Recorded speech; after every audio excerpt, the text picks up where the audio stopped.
Four baseball players from South Suburban College have made their way to the big leagues.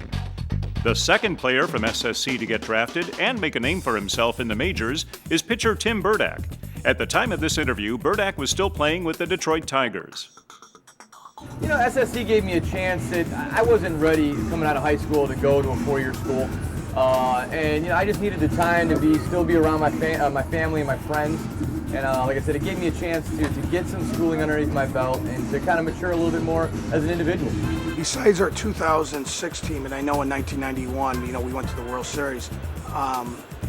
We had one of our better overall teams was the 1992 team when actually Timmy was here. Timmy was, in our rotation, he was number one, number two guy. He's got numerous records for us as a pitcher.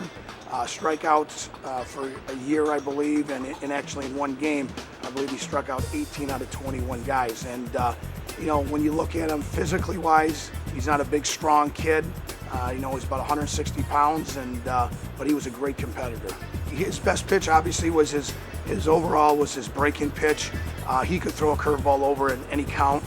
Came short of our goal of getting to the World Series and everything, but we just had a group of guys that really cared about each other a lot, on and off the field, and gelled really well and made so a lot of long-lasting friendships out of the deal.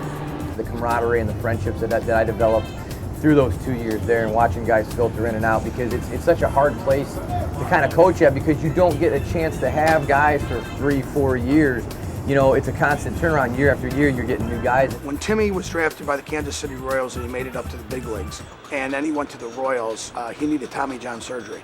And he was out of baseball for Tommy John surgery. Oh, anytime that you go under the knife, you don't know whether or not you're going to be able to come back as the guy that you were before surgery. So for me, there was that doubt.